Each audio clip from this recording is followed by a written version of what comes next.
أفتكر إنه الحلقة اليوم هتكون مختلفة شديد عن الحلقات المرض. فالحلقة أنا وإنت وكلنا حنحتاج لها. بنسمع كتير إنه يا أخي صفحتي اتحكرت، حسابي قفلوه وتفاصيل زي دي.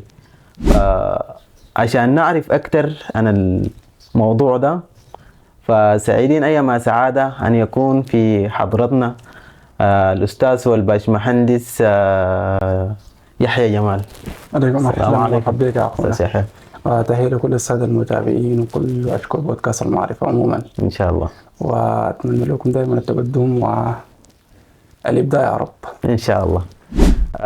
أستاذ يحيى، سعيدين بك عبر بودكاست المعرفة، ودايرين ندخل مدخل إلى عالم الأمن السيبراني. عالم الأمن السيبراني هو عالم طبعا اتكاثر في الفترات الأخيرة. يعني عالم أصبح إنه يعني هو جزء حماية وجزء ليشنو، جزء للاختراق. طبعا هي حماية وفيها ضرر، تمام. يعني في نفس الزمن إذا نحن نتكلم عن الحماية أو الضرر، في ناس بتخترق. الأمن السيبراني هو جزء جاي يحل لك مشاكل. أيوة. تمام. جاي يحل لك مشاكل تقنية في التقنية بتاعتها. يعني انت بيحصل لك اختراق او فيروس او اي شيء في الجهاز، الامن السيبراني دي مسؤوليته انه يتكفل يعمل لك حماية داخل الجهاز. تمام. مسؤولية الامن السيبراني عموما هي مسؤولية لكافة المجتمع. انك انت كيف تحمي نفسك، كيف توخي نفسك، تمام. كيف انه الفيروس ده ما يتحصل لك، كيف انه الشخص ده ما يتعدى لك في داخل جهازك او خصوصياتك، تمام. او الداتا بتاعتك عموما. تمام. نحن اذا الليله بنتكلم عن الامن السيبراني فنحن لازم نتكلم شنو عن عمق وجذور المشكله بتاعت الامن السيبراني.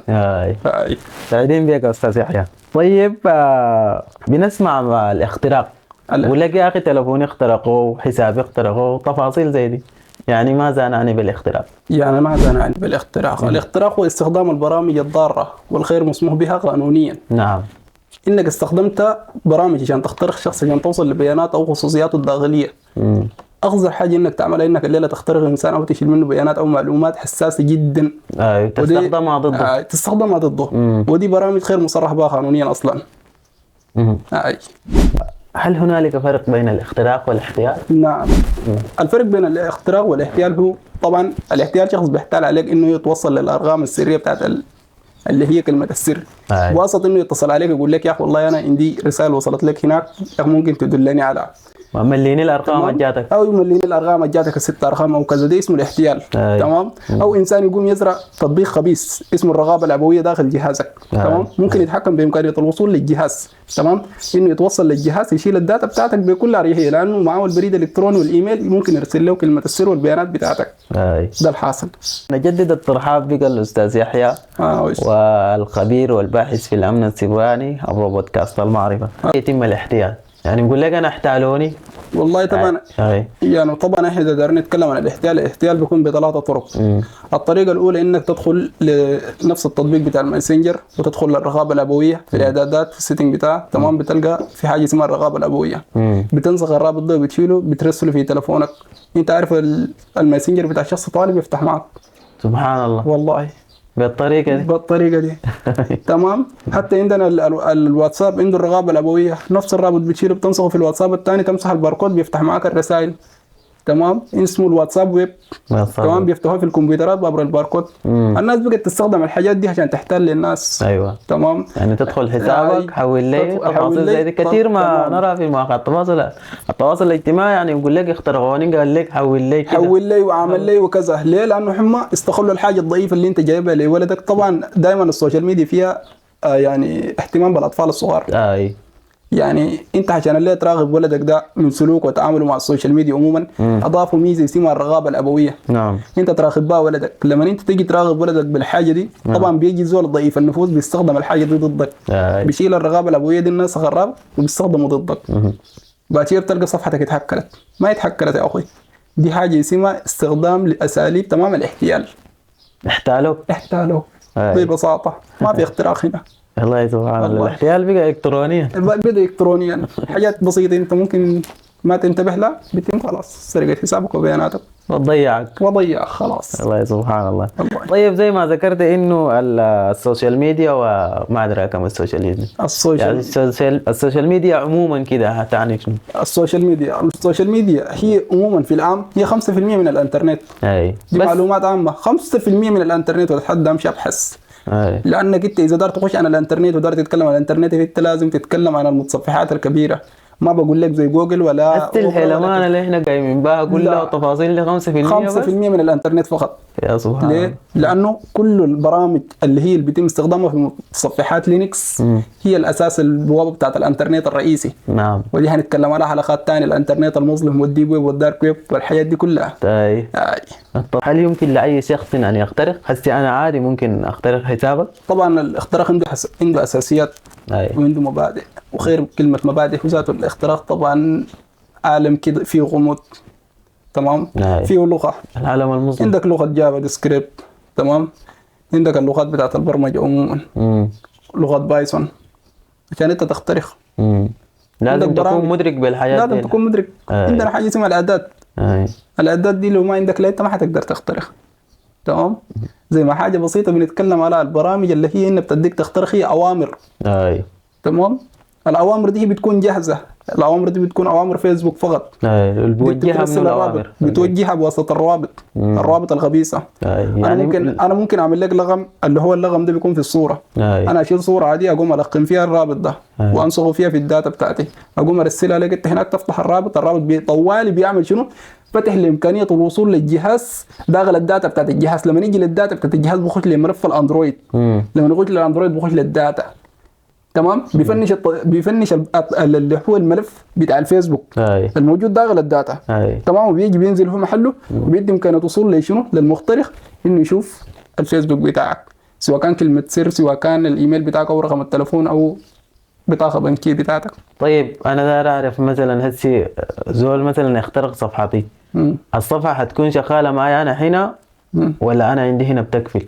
والله بتكون شغاله معك، لانه في نفس الزمن الفيسبوك عنده امكانيه اللي هي امكانيه الوصول للجهاز او امكانيه الوصول للموقع الجي بي اس، تمام.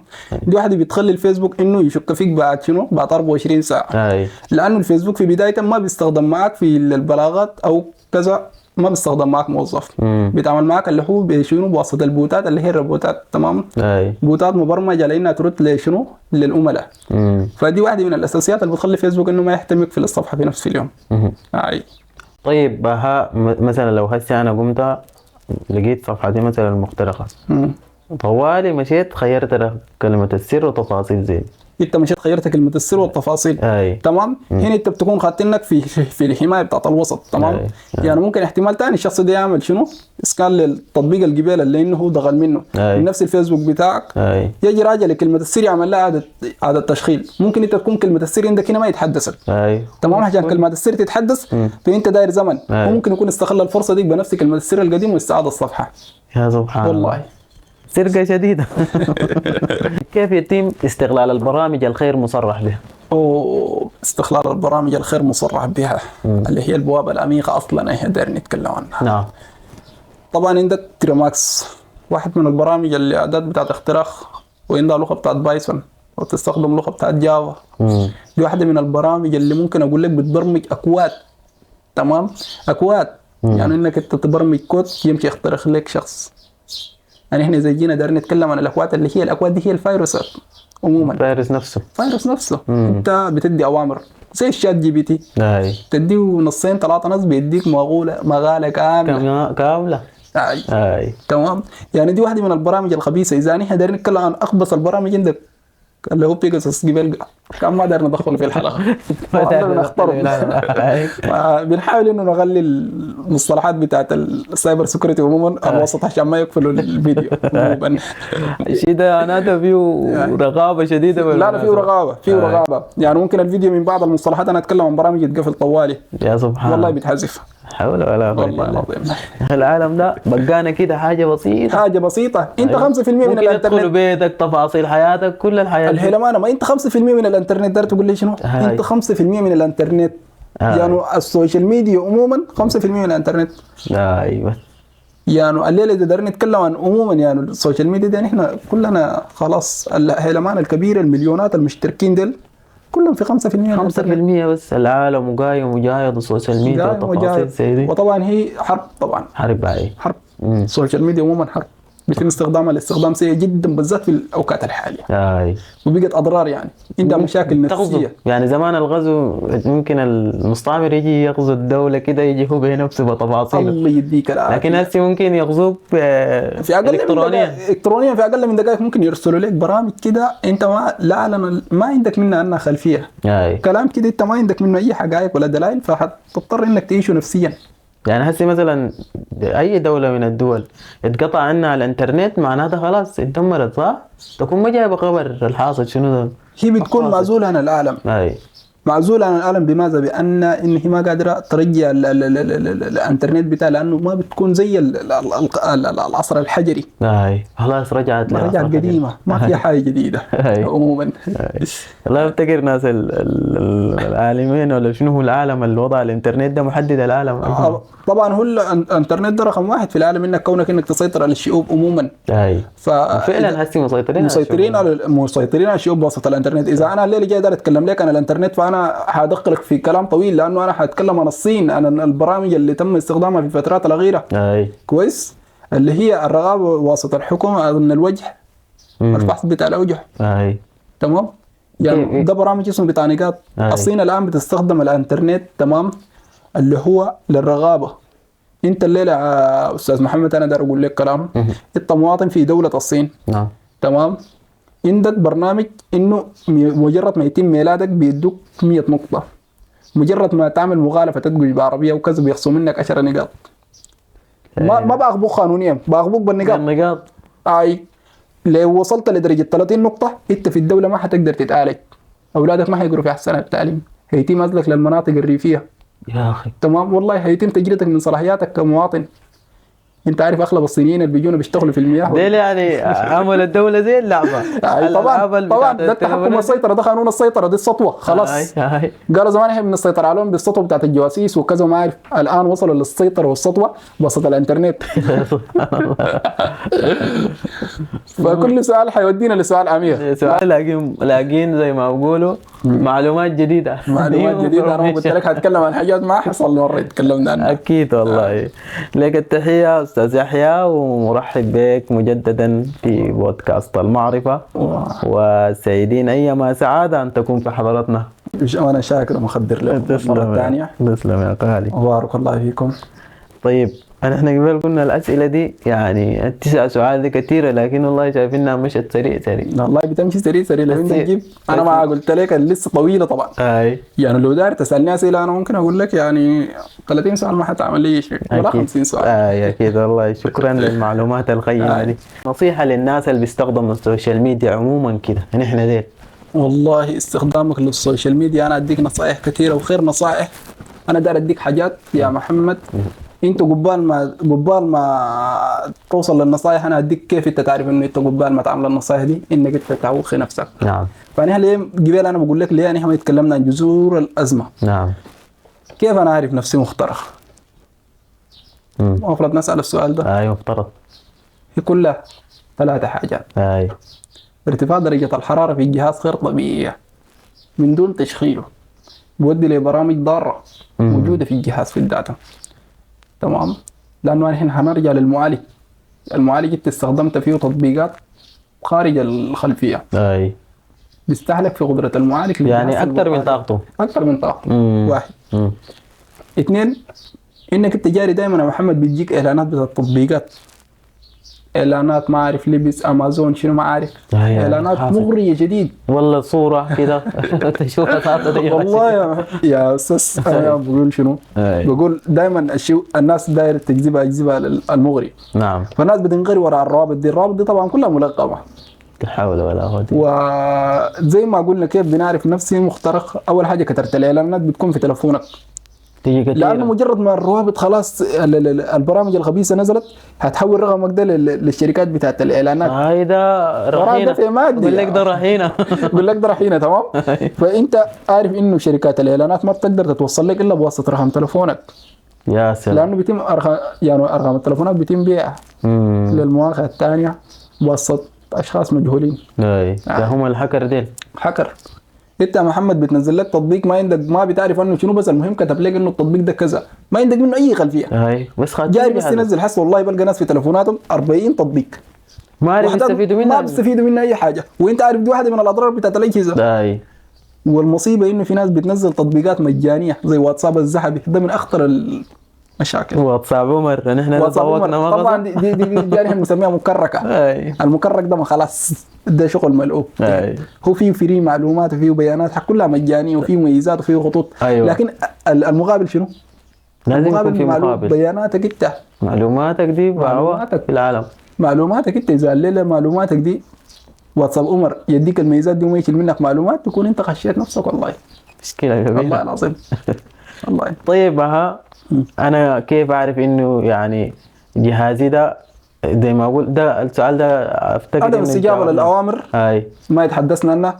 يعني التليفون بتفتحه بيطلع لك من التطبيق، بيدخل في التطبيق بيطلع منه ما بيفتح. أيوة. بيعمل لاج اللي هو بيسموه الباجز. يعني دي واحده من الدلائل اللي بتشير على انه التليفون مخترق. احيانا بيظهر لك فوق علامه الميكروفون او اللوكيشن، الموقع الفوق لما تنزل الستاره بتاعت الجهاز. الجهاز بيكون في اللوكيشن فوق، دي شغالات يبحثوا عنك. انت بتقفلهم بتجي تاني بتلقاهم فاتحات. صح حقيقه. دي واحده من العلامات. ليه؟ لانه المخترق وصل لامكانيه الوصول للجهاز وفتح موقع الاتصال او نقطه الموقع.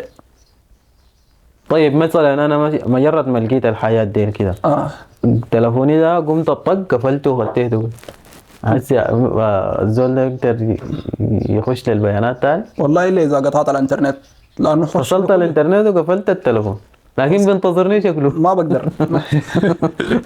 فتمام بكون عنده ما بقول لك استعرفك ما بودرك لكن دائما بكون عندهم رساله تنبيهيه.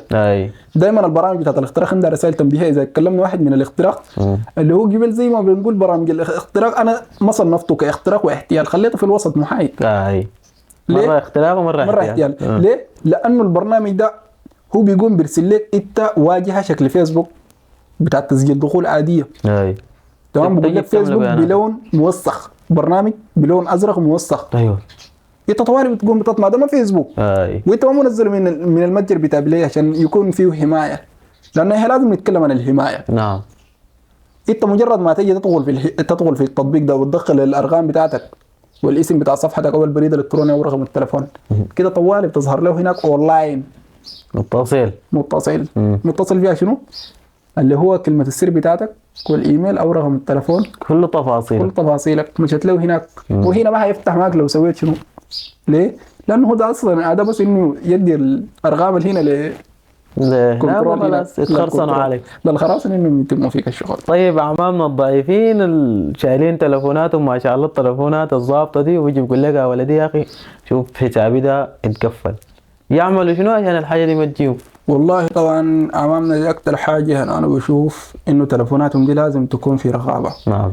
لازم يكون في تحديث، والله بالذات الابحاث تليفوناتهم لازم تكون فيها تحديث. يعني في تلقى تليفوني مما اشترى وما بيدي للاولاد ذاته، ما بيدي لكن ما بعمل تحديثات. والله يا محمد ما بعمل تحديثات. يعني دي واحده من تخليني اعمل مخايف لهم. لانه انا واجهت مشاكل كثيره طبعا في خصوص الاختراق، وحتى الزملاء ذات بيعرفوا الشيء ده عموما كويس. يعني اكثر المشاكل اللي بتلاقينا اختراق هي لفئات معينه والله، لا اللي هم ابهاتنا الكبار والبنات طبعا دي اكثر فئات مخترقه.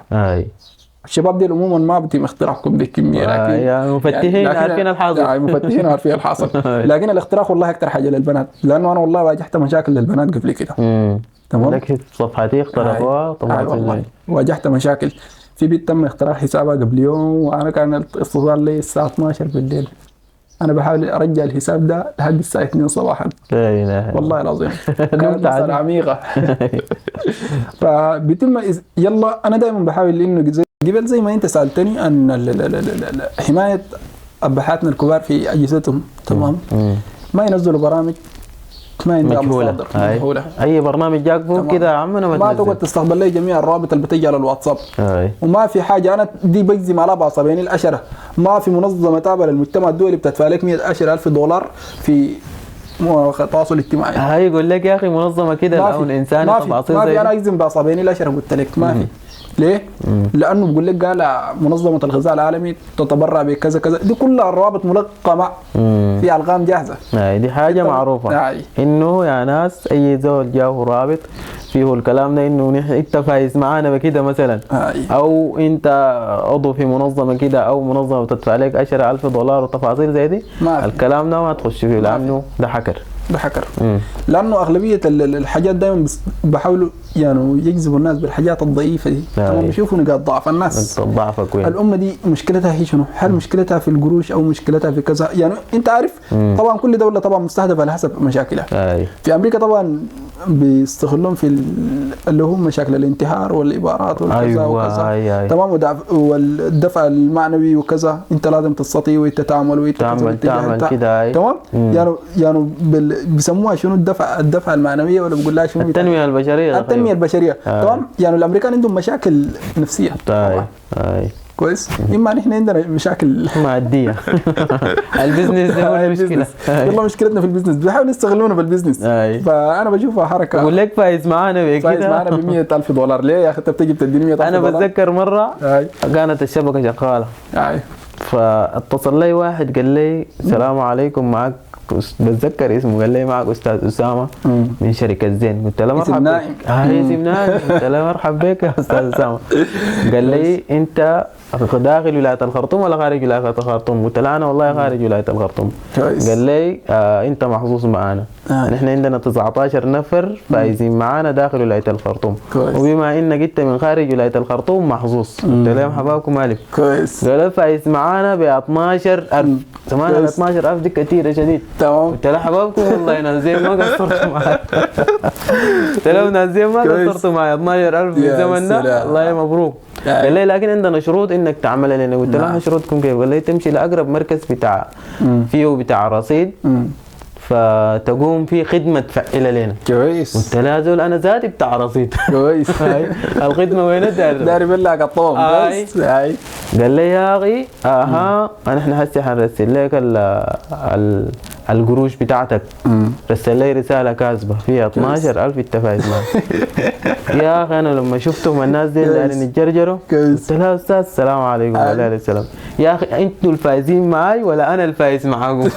قال له استاذ نحن دايرين نسهل لك عشان ما نتجرجر. قلت لهم يا اخي مش 12,000 شيلوا لنا قروش الخدمه والباقي رجعوا لك. يا سلام. الزول ده جرجرته ثاني قام اتصل لي. قلت له يا اخي ناس شركه زين ديل يا استاذ عندهم ارقام معينه بيتصلوا بها 123 او 0923 والباقي اصفار، انت ضارب لي ب 096 ده رقم زين. يا سلام. الزول طوالي طلع.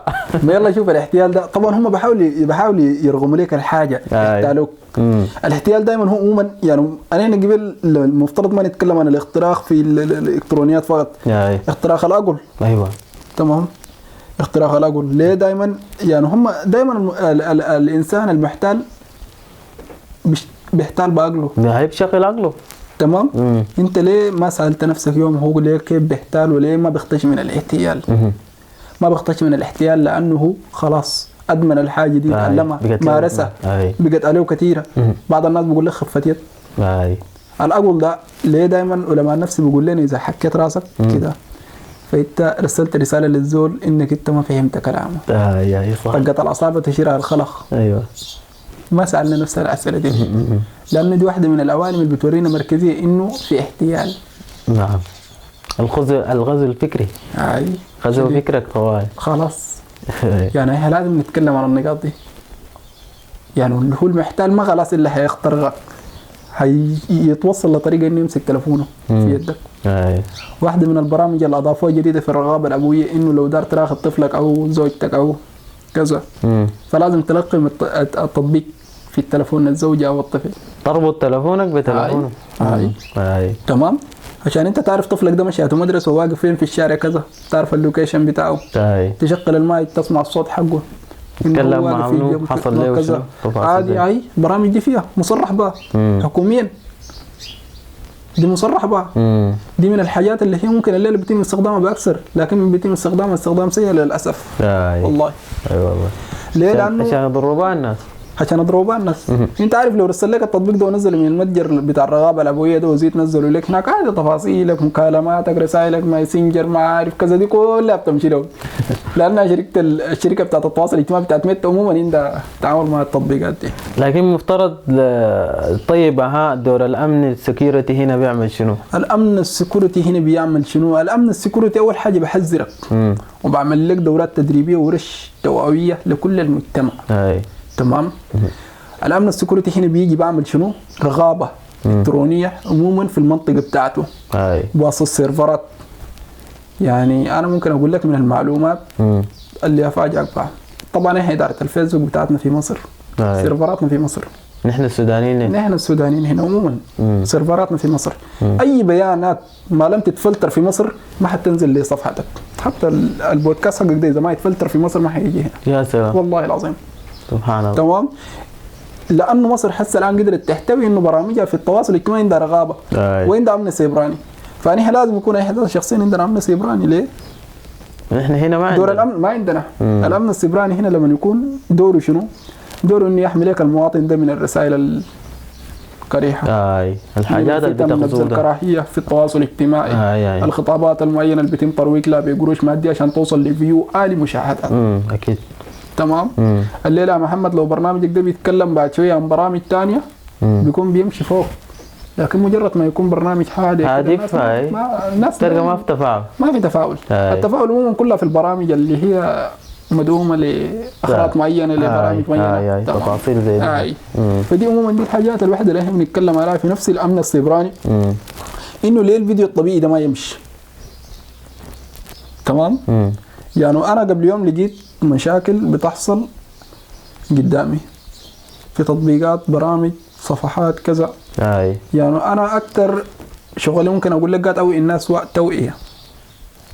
والله يعني انا ممكن اقول لك مستحيل امر يوم ما يجيبوا لي مشكله بتاع الجهاز. والله اخترقته التفاصيل زي دي مستحيله. اذا نحن دولتنا محتاجه انها يكون فيها امن سيبراني قوي وناس استاذ يحيى ذيل موجودين ان شاء الله يقوموا يفعلوا لنا الدور ده. والله اتصل في اي زمن في اي زمن. نحن ما دايرين الحاجه دي تكون ما بزاده، يعني تقوموا تجتهدوا بتفاصيلكم ان شاء الله ربنا يصلح حال السودان ويكون عندنا عمرو سيبراني خاص بينا عشان الناس الثانيه ما تحتال علينا. والله يا محمد بتمنى بنتمنى شديد والله بتمنى وبتمنى ان الناس تدعم جميع البرامج بتاعت الشباب بالذات في التواصل الاجتماعي ان شاء الله. والله لانه نحن الميديا دي اذا اصلحناها اصلحتنا واذا ضرينا ضرتنا. والله فالناس تحاول انه تبقى جاهده على الشيء ده ان شاء الله. أهلا بكم متابعين بودكاست المعرفة، وسعيدين أيما سعادة أن نتجدد الترحاب بالأستاذ يحيى جمال الباحث في الأمن السيبراني. أستاذ يحيى حياك الله وبياك. الله يبارك الله فيك المرة الثالثة والرابعة وإن شاء الله زي ما قال أحاول إنه أقفل لكم جميع إن شاء الله الشغل أعمل في الميديا ده إن شاء الله. طيب أستاذ يحيى مثلا الزول اللي أنا قبضت انه الزول ده عمل لي حكر لصفحتي، طيب قانونيا يعاقب كيف؟ والله قانونيا بيتحاسب. تمام. لانه الحاجه دي هي بتترك وراه اثر ودليل. طبعا حتى البيانات بتاعته ذاتها موجوده انه يخترق. واذا انت عرفت هو الشخص كده انت حليت المشكله كلها. تمام. انت عارف الخراسانه عموما اقل لهم عقوبه في المحاكمات الدوليه او الاقليميه او في اي مكان سنتين. انت عارف لو سرقت اقل حاجه مثلا انا اديك انها تفصل لك انها يعني شلت سكرين شوت من شخص تمام ده تعدل الخصوصيات. من اكثر المشاكل اللي بتحصل في عالم الاختراق تمام اسبابها بتودي للانتحار وسط الضحايا. ايوه ممكن يلقاني في حي اكيد يقوم ياخذ الصوره ياخذ التفاصيل دي. والله يا محمد اقسم بالله العظيم بالذات انا واجهت مشاكل في بنات تم استفزازهم بصورهم الشخصيه اقسم بالله حول ولا قوه والله تم استفزازهم. ليه؟ حتى الصور العائليه يعني هم بتوصلوا لها تمام بواسطه البريد الالكتروني وده حنجي له بعدين. يعني بحاول يحتال البيت اذا ما قلت كذا هفتح صفحه باسمك وانشر الصور دي انا خسران شنو في النهايه؟ لا حول ولا قوه والله لازم حصل واجهتني مشاكل زي ده تحصل. خلاص ما خاف ربنا سبحانه تمام. فده اقل عقوبه له سنتين والله انا لانه عموما عموما كده عالميا هو عقوبته اقل عقوبه له سنتين. يعني في ناس حصلت لشنك عادي وصلت لشنك فيه في اعدام وفي مؤبد. تمام. وفي ناس ممكن اقول لك يعني لدرجه شنو تم نفيها. والله خطر على الدوله. والله خطر بودوك. يعني مثلا انا اديك امثله. طبعا عندك من اغلب الناس اللي بيتم سجنهم في غوانتنامو هم الخراصنه. والله ايوه اسرائيل. ما يقول لك قال المخابرات الامريكيه بتتعامل معهم في شنو؟ بعد ما اخترقت معلومات قفلت لها 17 بنك. ثاني تتعامل ثاني تيجي تتعامل معاه. تتعامل معاه منو اللي بيرجع لها ملايين الدولارات دي؟ انت كحقر بترجعها؟ خسرت الدوله خساره. انت حولتها لحسابات ثانيه متعدده انت بترجعها ثاني انت ما هترجعها. تمام. دائما لو بتلاحظ كل الخراصنه بتم سجنهم لكن الاموال بعدين بخلوها لهم. والله دي حاجه تشهد بها الامريكان. يعني بعد ما خلاص يعني ممكن بجهدهم يكون سجنوك وثاني يوم يجي يستفيدوا منك. تمام. لكن انت تتاكد انت حتكون مراقب في اي جهاز بتستخدمه. خلاص يعني خطوك في الانظار. اقل حاجه بقول لها دق السيريال نمبر حق فلان يجيبك. طيب يا استاذ يحيى خلينا ندلف لحاجه ثانيه اللي هو اهميه الايميل. الايميل طبعا اهم من التليفون. لابد انه اي انسان يكون عنده ايميل. الايميل طبعا اهم من التليفون. لو تم اختراقه فكده تم اختراق التليفون. اصلا الايميل ده هو التليفون. اختراقك انت ذاتك. ليه؟ لانه الايميل عنده حاجه اسمها النص الاحتياطيه اللي هي الداتا. الداتا دي من وين؟ الداتا دي بنيجي هنا بتشيل تخزين صور، ارقام تليفونات. تمام. يومياتك وجدولك اليومي، تفاصيل افلام، الفيديوهات والحاجات كلها الموجوده على الجهاز دي. اي حاجه بتعمل منها كوبي في الايميل تكون موجوده. انت عارف لو بس عمل استرداد للايميل بتاعك صورك دي كلها بتجي لها داخل الايميل، بيمشي بفتش بس وبيلصق وبينزل داونلود. بعد شويه بيتم استخدامها ضدك، يخش لحد التفاصيل الدقيقه. وانت عارف بواسطه الايميل ممكن يكون عارف محلك. ده تحديد اللوكيشن بتاعك. تمام. اغلب البرامج اللي كنا بنستخدمها في الفتره الاخيره اللي كانت هي برامج تقليديه اللي هو جوجل مابس عشان نحدد مكان الاجهزه تم سرقتها. لكن ده اللي بواسطه الايميل وكلمه السر. مشان ما يجي نزول يقول لي لا لازم تحفظ الايميل وكلمه السر، ولازم تعمل ربط مزامنه ثنائيه مع الايميل والفيسبوك وجهات الاتصال بتاعتك. كل جهات الاتصال دي حمايه ضروريه والله. دي ما فيها 2 3 لانه انت اول حاجه تعرض نفسك للخطوره. انا والله بشوف من اخطر الحاجات اللي يتم اختراقها اللي هو الايميل اهم من كل شيء، اهم من الفيس ذاته. الماسنجر في الفتره الاخيره نزل تحديث اللي هو بيسموه شنو؟ تمام. التشفير. المراسلات بين الطرفين مشفره بين الطرفين. ودي من اهم الحاجات. دائما بنلقاها كده. دي لما تملى ال6 ارقام دي ثاني والله كم جميل ما جوا يقدر يرجع الوسائط، يرجع كلام مكتوب ساكت مثلا الشيتات، لكن ما حيقدر يرجع الوسائط، لا فويس لا صوت لا ريكورد، الحاجات دي كلها حتى الفيديوهات ما حيقدر يستردها. ده دلاله على انه اهميه الايميل. يعني مفترض اي زول عنده تليفون وما عنده تليفون يفترض يكون يمتلك ايميل يحفظه زي اسمه. والله لانه من اهم الحاجات الايميل. طيب ممكن الايميل ده كل مره اقوم اجدد له الرقم السري وتفاصيل؟ لازم الايميل ده عنده تحديث واحد. انت لازم تعمل تحديث لشنو؟ لخدمات جوجل. من داخل التطبيق بتاع متجر جوجل بلاي لازم كل بعد فتره، ولازم تعمل ربط مصادقه ثنائيه مع التطبيقات. كويس. وانت لازم تتاكد انه التليفون اللي بتاعك اللي قاعد تشتغل به ده محدث لاخر اصدار. تمام. ما انه بنعلم في تليفونات اجهزه تم الان سحب منها التحديثات، اجهزه كثيره فداير لها قائمه كامله اذا بنتكلم عنها. فدي انا بشوفها خطوره. كويس. فانت لازم تنزل تليفون حديث وبينزل فيه تحديث حمايه وامن، تحديث دائم للجهاز عشان يثبت استقرار الجهاز. تمام. وانت لازم تهتم بالحاجه اللي هي شنو؟ ربط المفاتيح بتاعت كلمه المرور تكون قويه شديد. طيب هل انت بتحبس الكلمات تكون كلمات ولا تكون ارقام؟ والله ارقام وكلمات كلها تكون مشفره. انا دائما بعتمد للرموز. ما من الناس اللي بيشتغلوا باحرف. ايوه انتوا عالي شويه عارفين الحاصل. فانا الناس بتاعنا الترغيم طبعا بشخبط الترغيم ده والله بطقطق طق لي ساكت. والله لو شخبطنا بننساه. انا بركب ترغيم وعلامات الاستفهام عموما يعني ما قاعد اعتمد للكلمات ولا الارقام ولا الاحرف ولا الارقام. ان شاء الله ربك كده يصلح الحال. سعيدين بك يا استاذ يحيى. طيب استاذ يحيى خلينا ندخل الى حاجه هي مهمه ونحن صراحه قاعدين نتكلم عنها اللي هو الحكر. اوه تمام والله جيتني في محلي. طبعا نحن عموما هنتكلم عن الخراصنه. تمام. اللي هم الانترنت في عجاله كده. في عجاله كده يعني. تمام. اصلا الليله يا محمد الخراصنه هم بينتموا لثلاثه طوائف. ايوه. وطبعا تصنيفهم السيزون بتاعهم من 3 مراحل. عندك جماعه القبعه البيضاء. ايوه. طبعا دي الجماعه مسالمين بيقفلوا ثغرات لشركات وبيقفلوا ثغرات بسيطه كده الشركه بتدفع لهم دفع مالي بحاجه بسيطه تمشي بها امورهم. عندك جماعه القبه الرماديه. القبه الرماديه. طبعا دي المحايدين دي ممكن منشارهم ياكل من تجاهين بيجاي وبيجاي. ده ممكن اسي يتعاون معك وممكن يغدر بك لانه جزء منهم كانوا بيشتغلوا في شركات الحمايه بتاعت التامينات. قبل يوم غدروا بعديد من الشركات. دول نفس جماعه القبه الرماديه. ما معتمد عليهم. ما معتمد عليهم. تمام.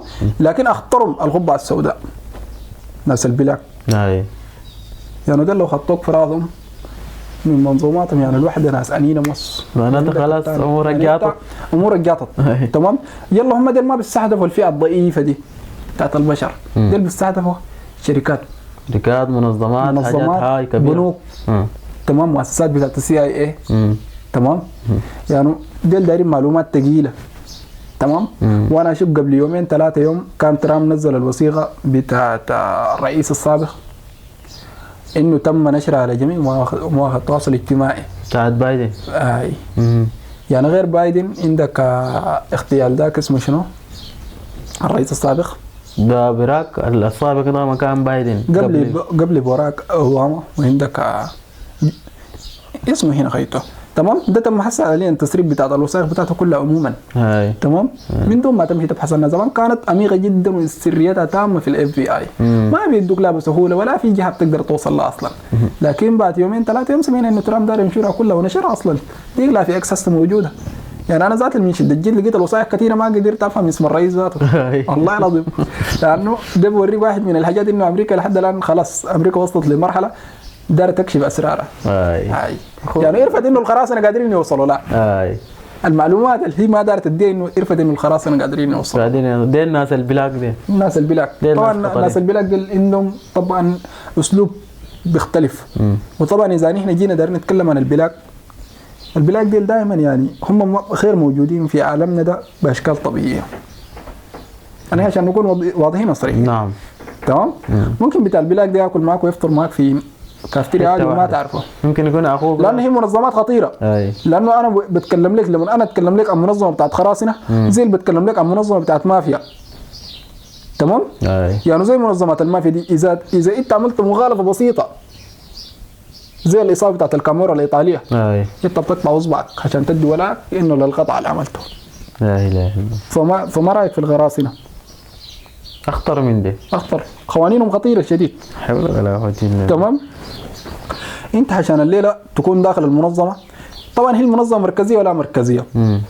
طبعا المنظمه المركزيه دي اذا زارت تعمل منظمه بتاعت خراصنه مركزيه دي بتكون عندها مخر في دوله مجهوله ما معروفه ذاتها. بتجنت لك 200 شعب كلهم عندهم امن سيبراني سايبر سكيورتي له خفر بيشتغلوا لك في حواسيب بينفذوا لك حجمه واحده 200 حجمه في بنك واحد. عشان يعطلوا السيرفرات بتاعته. مثلا انا هديك هسه من الدول النشطه السعوديه والامارات في اليوم بيستهدف 300,000 حجمات الكترونيه يوميا وصل رجال التقييم بتاعهم. لا اله الا الله. الليله ده الان امشي ابحث كم حجم السبرانيه الليله وصلت لها في السعوديه في خلال اليوم. عشان كده السعوديه بقت تعمل اقتصاد خاص لناس الامن والسبراني. طبعا بقت تدليهم دلع شديد. الحاجه دايرين يدوها شديد. بتدليهم دلع شديد. بتعمل لهم قاعات كبيره شديد. لما تعمل لهم قاعات كبيره شديد بتجيبهم كلهم بتلمهم في المحل ده. اي زول بحاسوبه بتقول لهم ذاك الموقع فوق بتاع وزاره كذا طقطقوا لي لو قدرتوا. البطاقه بشيل 500,000 ريال. ده تحفيز يا زول. يا اخي تلقى الشباب بتاعنا الامن السبراني بيتصابوا قال الشيء ده. منافسه. لكن شوف بعد ما لمتهم كلهم في محل واحد قادر تعرفهم كلهم منهم. ايوه كيف؟ عشان ما في زول يقدر يمشي برا ويلعب لعبه. اسمع بالمزرعه الالكترونيه برضه في عجاله كده. والله المزرعه الالكترونيه عموما واحده من اكثر الدمار اللي حصل في الفتره الاخيره. والناس ما يتكلموا ما بتعلم منها شيء. المزرعه الالكترونيه دي من اخبث الحاجات. والله لازم خلينا نكون واقعيين مع نفسنا للنهاية. نعم. المزرعة الإلكترونية هي برنامج بيتم استهدافه لفئة معينة، واللي هم الفئة بتاعت الناس الضعيفين اللي بيستخدموا الأجهزة الحديثين عموما. يا محمد أنا ممكن أكون ماخذ ميزانية مالية بجيب 30 تلفون، وداخل الغرفة بجيب لي سيرفرات وواي فاي وكلهم بفتح بين صفحات، وبواسطة اللابتوب بدي أوامر لكل التلفونات تنشر أخبار سوا وتعمل تفاعل. انت عارف المزارع الإلكترونية أكثر حاجة موجودة في الصين، ودخلت السودان حديثة. تمام. بعد ما دخلت السودان حديثة أصبحت إعلام رائق لغرف مضللة. يقول لك الغرفة الإلكترونية. الغرفة الإلكترونية. تمام. دي غرف مضللة، يعني بتنشر أخبار كاذبة بطريقة مفبركة عشان يكسب تفاعل أو مادة من وراء الصفحة اللي هو بينشر فيها. ويا ريت لو عنده صفحة واحدة عنده 30 صفحة. دي اسمها مزرعة إلكترونية. تلقى التلفونات دي كلها مشبوكة في الشواحن، وعنده أمر واحد بوديها لللابتوب. الأمر واحد من اللابتوب ده بوري إنه كده أكتب المنشور خلاص انشر. 30 تلفون بينشر نفس الخبر في نفس ثانية واحدة، في نفس الدقيقة. خلاص بقى شنو؟ عبارة عن جرثومة. أي زول يفتح الخبر هيصدق وإنه خبر كاذب، لأنه خبر كاذب أكثر من معاه أكثر. تمام يا محمد. إذا نحن الليلة دايرين نتكلم عن الفيو أو الأرقام أو الآلة، يا أخي اللايكات دي أقسم بالله بيشتروها بقروش في بعض المواقع. أكيد. دي المزرعة الإلكترونية واحد منهم. الواحد بيفتش له عشان لايك أو شير أو كذا. والله دي في مواقع هسه أبحث. تمام. هسه أبحث في المواقع بتلقى إنه زول بيشتري لك ال 2000 لايك ب $2. زي كده دولار. هاي صح. تمام. حاصلة هاي. كويس.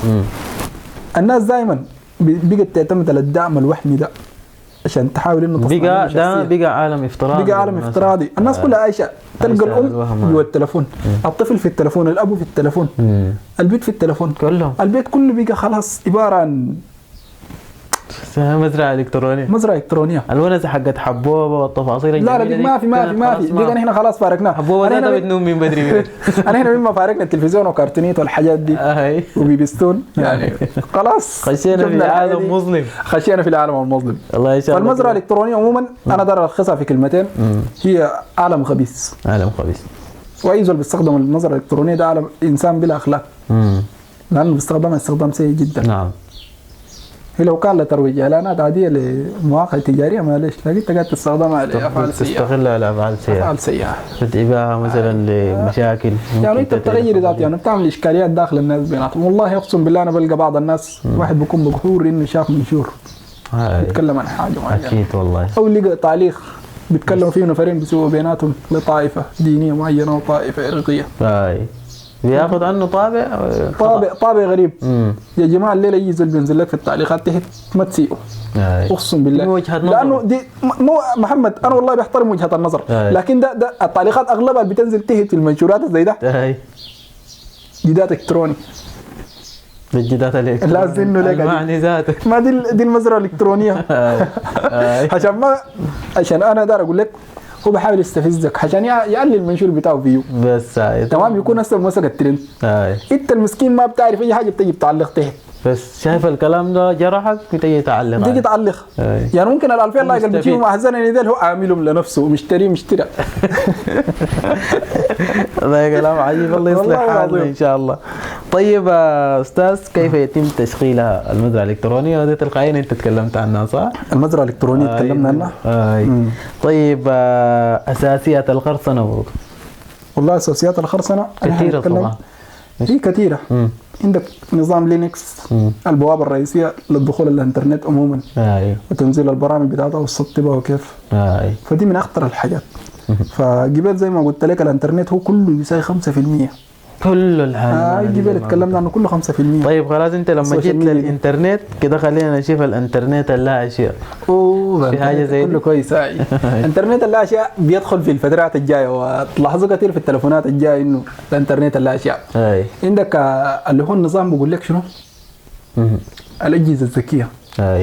الانترنت اللا اشياء اول حاجه هيدخل في الغسالات مثلا، في المكيفات، في الشاشات، تمام. في الابواب الرئيسيه هيدخل، حتى في السيارات، في المستشفيات هيدخل الانترنت اللا اشياء يا زول. في المؤسسات الحكوميه هيدخل فيها انترنت اللا اشياء. انت بتتكلم بلسانك وهو بينفذ لك، ينفذ في الاوامر، بنفذ في الاوامر. تمام. ده الذكاء ده الذكاء الاصطناعي اصلا، الام اي اللي الناس ما قدرت تحلله في شنو، هيفيدنا وفي شنو هيضرنا. انا بقول مصيبه انه لو دخل خرصان او الغراسنه دخلوا في الام اي وقدروا يستحوذوا عليهم. لما خلاص طيب العالم يا اخي دي مصيبه يا اخي. ممكن القاذفات الموجهه دي يا الهي المرتبطه بالتفاصيل دي ممكن انا اتكلم لك انه طبعا انا هنا لو بنتكلم عن انترنت اللا اشياء، احنا لازم نخاف الوضع الصحي، لانه اذا تم استخدام الانترنت اللا اشياء بيكون في مخلفات، بيكون في مشاكل. مشاكل كثيره، لانه واحده من المشاكل دي هي شنو؟ انك عندك مريض وراقد جوا، طبعا عنده غرفه الجهاز ده بيشتغل بالانترنت. اول كهرباء دي جوا عندها سنسورات حساسات بتربط بالانترنت. مثلا الفتره الاخيره جابت تحديثات جديده، ريموت كنترول انك تطفي كهرباء البيت كلها وتشغل كهرباء واحد. دي اسمها انترنت اللا اشياء. لا اشياء. ممكن انبوت بتطبيق تشغل الغساله هناك. ايوه. ما رايك لو يعني انت في مكتبك في السوق هناك ممكن تعمل تعمل اي عادي، ممكن تربط كاميرات مراقبه في السوق للبيت، تقدر تعرف بيتك فيه شنو، لانه ده اسمه انترنت اللا اشياء. لا اشياء. كويس. يعني انت ما قادر تحدد انترنت ده دخل في عنصر واحد، حيدخل في ملايين العناصر. تمام. حتى من بعد ذاك انا اكثر مخاوفي انه اذا تم الاختراق، تعرف لو تم الاختراق هيحصل شنو، كارثه بيئيه بمعنى الكلمه، كبيره شديد، كبيره شديد. لانه اذا تم الاختراق لدي حيودينا لمشكله. تمام. وقوف في المراكز الصحيه، تعطل الكهرباء، تعطل شركات المياه، تعطل ما اعرف كذا هيئات المياه، تعطل كذا في الحاجات دي. تمام. فنحن لازم كده الحياه اتشلت. والله نحن هسه في بعض الدول الحمد لله، انا هنا كالسودان لحد الان بوضعنا ده احسن بكثير. انا بحمد الله انه انترنت اللا اشياء ما انتشر. تعرف امريكا الليله لو دارت تحددها وضعنا تقليدي بس انت عارف امريكا الليله لو دارت تحددها وشنو؟ اغلب القراصنه بحددوها بانترنت اللا اشياء، انه والله وقف الشبكه بتاعت المواصلات دي هسه بالانترنت، وصعب يقدروا يوقفوها. هسه في الصين هسه بيقدروا يوقفوا الشبكه بتاعت المواصلات كلها. الشركه بتاعت تسلا بتنتج في الساعه كم عربيه؟ 300,000 عربيه. تمام. وكلها بتشتغل بشنو؟ بانترنت اللا اشياء. السواقه القياده الذكيه، القياده الذكيه دي شغاله بشنو؟ انترنت. العربيه دي ماشيه ممكن اخليها بواسطه تطبيق افيرس لك حنانه، اخليها تمشي بسرعه 200 تنقلب، تخلي فيها ركاب. يعني ممكن تعمل فوضى ذاتها، فوضى عارمه يا زول. انترنت اللا اشياء مصيبه. فاذا نحن جينا نتكلم الا عن السوشيال ميديا، انا قبل شنو قلت لك السوشيال ميديا لا 5% من الانترنت. ما غطاس لك. والله سبحان الله ما اوتيتم من العلم الا قليلا.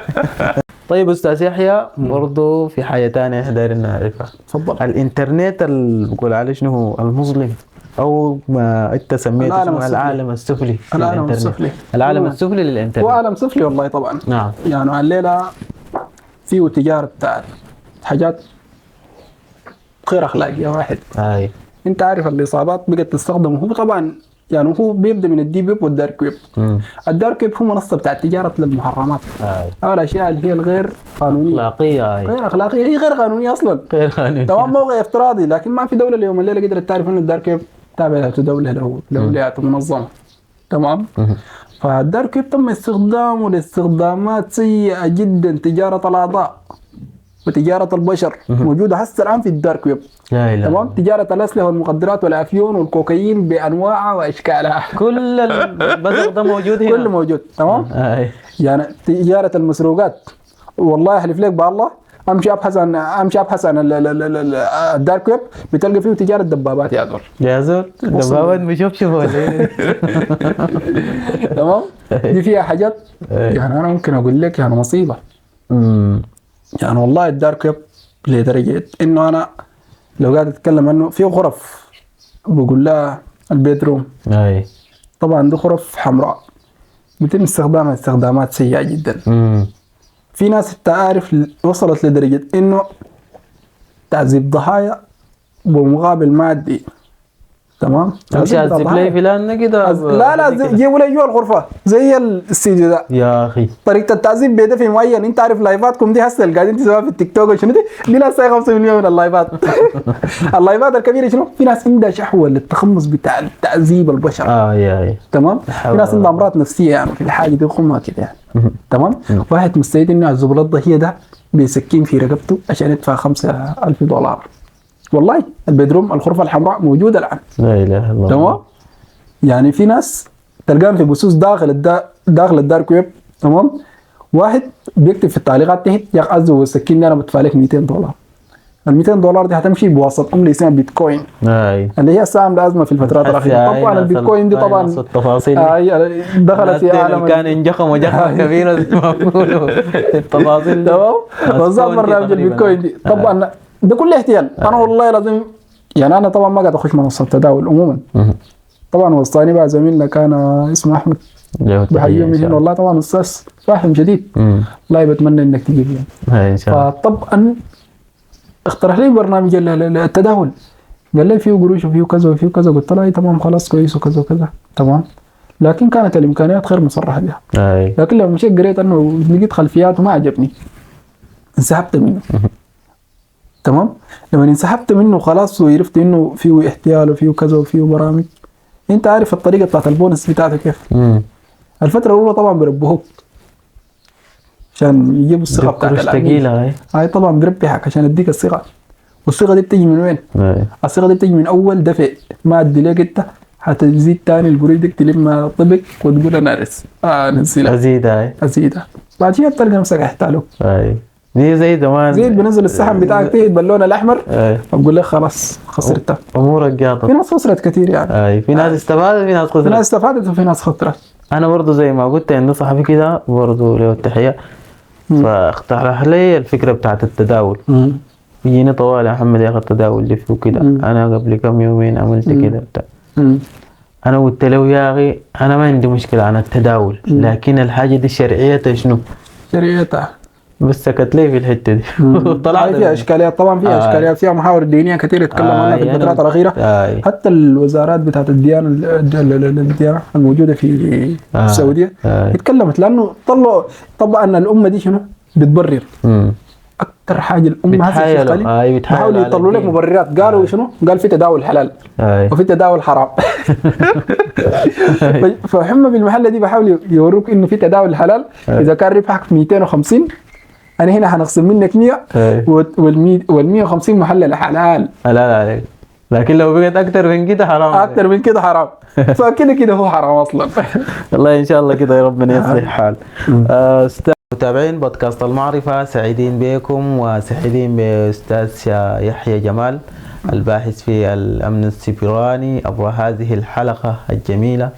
استفدنا كثير من الحلقة. أستاذ يحيى شاكر ومقدر لك. وأنا شاكر أيضا مقدر لك وشكرا للسادة المتابعين وشكرا للمتابعة زي ما قالوا والمشاهدة إذا وصلوا معنا لحد الآن. إن شاء الله. فدي واحدة من الحاجات السمحة. إن شاء الله حنكون للفترة الجاية إننا لكم الخادم إن شاء الله. إن شاء الله. وكل سنة وأنتم طيبين. خلينا أحييهم لأن رمضان خلاص. رمضان خلاص بيجينا على الأبواب الانتهاء وأقول لهم كل سنة وأنتم طيبين. وأنت طيب إن شاء الله. متابعينا كان دي حلقتنا مع أستاذ يحيى الباحث في الأمن السيبراني وانتظرونا إن شاء الله حيوعدنا بحلقات تانية ونستفيد معه أكثر. الجاية أفضل إن شاء الله. السلام عليكم ورحمة الله.